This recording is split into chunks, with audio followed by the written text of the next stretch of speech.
अलैक्म। वालेकुम सलाम। क्या हाल है भाई जान? आप कहाँ से हैं?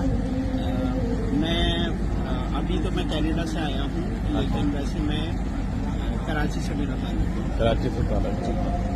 आप सुना है कि आपने बैत की है, पैदाइशी अहमदी नहीं है आप? जी जी, मैंने बैत की है, बिल्कुल बैत की है। और मेरा ताल्लुक इससे पहले तबलीगी जमात में था।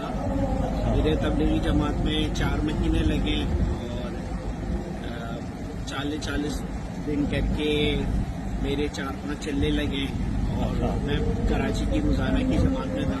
अच्छा।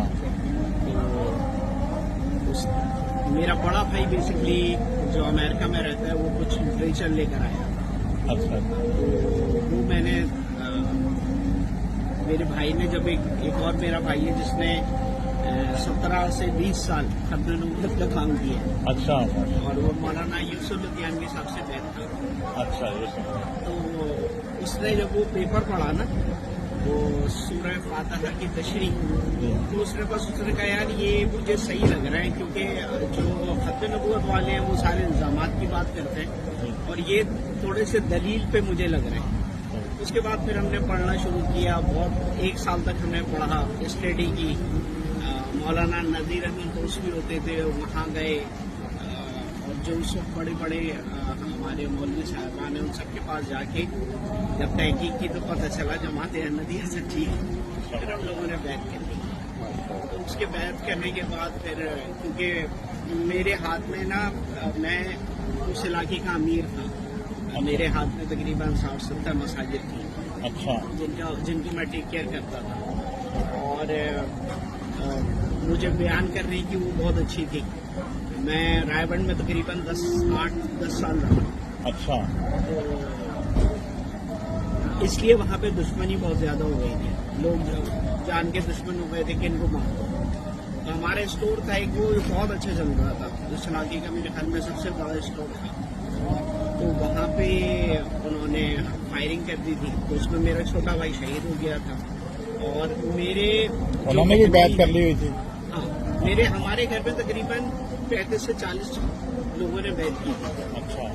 और मेरे जो बहनोई हैं वो मौलाना कासिम नानूतवी के पड़पोते हैं। अच्छा। तो उनका जो हुलिया था वो वैसे ही था, वो अहमदी हो गए थे लेकिन वो डरते वरते नहीं थे। तो उनको 15 गोलियां लगी थी, लेकिन वो अल्लाह ताला ने उनको बचा लिया। मेरे भाई को, उसको शादी को 20 दिन हुए थे, तो उसकी शहादत हो गई। तो फिर जमात ने हमें कहा कि यार आप लोग वहाँ चले जाएं, श्रीलंका चले जाएं। पाकिस्तान में तो हमारे हालात ऐसे थे कि वहाँ सारे नौकर चाकर थे और आपको शायद यकीन है, मेरा ये अंगूठा सूजा रहता था, इतने में नोट गिनता था। अच्छा।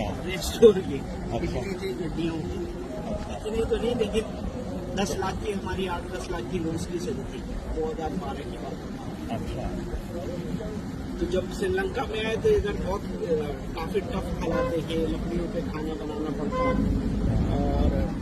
और बहुत उस वक्त मुझे याद है, ये मेरा बेटा मेरे साथ था, तो इसने मुझे कहा कि अब्बा मुझे बहुत दिन हो गए बर्गर एक खिला दे, सामने मैकडॉनल्ड था। मेरे हाथ में मैं 100 रो दिया, मेरे पास वो पैसे नहीं थे, क्योंकि वहाँ पे कराची के जो हालात देखे थे और श्रीलंका में फिर लकड़ियों पे खाना बनाना पड़ता था, तो मेरी नाक से खून आता। तो वहाँ काफी टफ हालात देखे, फिर यहाँ पे आ गए हम कनाडा। तो कनाडा में मुझे जमात ने $400 दिए थे। मेरे हमारे पास पैसे नहीं थे मेरे पास। तो वहाँ से फिर मेरी हुजूर से मुलाकात हुई। हुजूर ने कहा तुम यहाँ पे बिजनेस करो। मैंने कहा हुजूर मेरे पास पैसे नहीं है। तो कहेंगे यार तुम बस जमाए तो जब करना। तो मैं फिर बैंक गया, उन्होंने मुझे लोन दे दिया। तो आज अल्लाह का लाख लाख शुक्र है कि मेरे पास 3 स्टोर हैं बड़े बड़े, और मेरे पास में 16-17 वर्कर काम कर रहे हैं। और माशाल्लाह आज लोग जो शुरू में मुझे बोलते थे यार ये तो क्या काम कर रहा है, आज लोग मुझे बोलते हैं यार देखो ये बंदा है जिसको तरक्की की है। आज अल्लाह का शुक्र है, दुनिया की सारी बड़े बड़े मेरे पास हमारे बहुत बड़े बड़े घर हैं। और آج اللہ کا شکر ہے بڑی اللہ کے فضلوں میں رہ رہا ہے. آپ جب جماعت احمدیہ سے آپ کا تعلق نہیں بنا تھا اس سے پہلے آپ کن کے ساتھ کون سے مولانا صاحب کے آپ؟ میں مولانا طارق جمیل صاحب کے ساتھ میں نے بہت وقت گزارا ہے، اور مولانا یہ بھائی ابراہیم عبدالجبار صاحب جو ان کے تبلیغی جماعت کے اتنی پوسٹ ہیں، عبدالوہاب صاحب، مولانا جمشید صاحب، اور کیا کہتے ہیں جو بھائی یامین صاحب، امین صاحب، ان کے ساتھ رہا ہوں میں. ان کے جو لاہور کی شورا ہے، پشاور کی شورا ہے، ان سب کے ساتھ میں نے کافی ٹائم گزارا. ایک بات میں نے پوچھنی تھی کہ کیا یہ جو مولانا حضرات ہیں وہ جب کوئی بندہ ان کے پاس جا کے پوچھتا ہے کہ یار احمدیت کے بارے میں، یا کیا وہ ان کو دل میں ہے کہ یہ بندے سچے ہیں یا نہیں؟ میرے خیال میں جو ہے نا، جو اگر کسی کو سچائی کا علم ہوگا نا تو وہ ختم نبوت سے جو مولوی ریلیٹڈ ہے نا ان کو پتہ ہے. باقی دیکھیں، جو جب میں اسٹڈی کر رہا تھا نا تو آپ یقین کریں ہمیں کوئی بک ہی نہیں ملی کہ ہم احمدیت کے بارے میں پڑھ لیں. ایون یہ کہ میں مسجدوں میں گیا احمدیوں کی تو میں نے کہا مجھے کوئی بک دے دیں پڑھنے کے لیے، تو وہاں سے بھی نہیں ملی کیونکہ وہ فلڈ کی وجہ سے ڈرتے تھے. پورا ہر چیز وہ کی ہوئی ہے، بند کی ہوئی ہے. تو جو میں نہیں سمجھتا کہ جو بڑے اس پہ جو لوگ ہیں، جو مولوی حضرات ہیں، ان کو جماعت کے بارے میں پتہ بھی ہے، کیونکہ وہ ایک جو ختم نبوت والے ہیں وہ پچھلے 50 سالوں سے جو پروپیگنڈا کر رہے ہیں نا کہ نعوذ باللہ نبی پاک صلی اللہ علیہ وسلم کو گالیاں دے رہے ہیں، تو جب یہ بات آ جاتی ہے نا تو وہی وہاں ہر چیز رک جاتی ہے.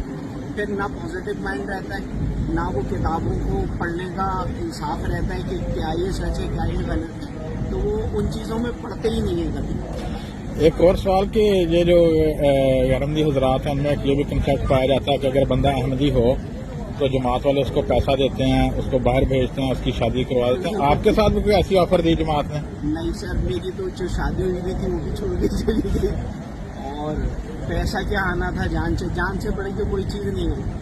تو آج میں ادھر گیا تھا تو میرے بھائی کی تصویر لگی تھی تو میری آنکھوں میں آنسو آ گئے. وہ ساری چیزیں ریویژن ہو گئی. تو ہماری تو جان بھی گئی، پیسہ بھی گیا، عزت بھی گئی. جو لوگ عزت کرتے تھے وہ گالیاں دینے پہ آ گئے. سب کچھ میں نے بھی دیا، ہم لوگوں نے دے دیا. ہم لوگ 9 بھائی ہیں، 2 بہنیں ہیں، لیکن یہ کہ اور کافی بڑی میری فیملی ہے، لیکن یہ کہ سبھی نے مصیبتیں اور پرابلمس ہوئی. آنا کیا تھا یہی ہے سب کچھ. یہ وہی بات ہوگی نا جو حضرت صلی اللہ علیہ وسلم نے فرمایا تھا کہ آخرین کو اولین کے ساتھ ملا دیا جائے گا. بالکل. جزاک اللہ. دعا کریے گا ہمارے لیے اللہ تعالیٰ. ٹھیک ہے ضرور. باقی آپ کو پیغام دینا چاہیں جو لوگ اب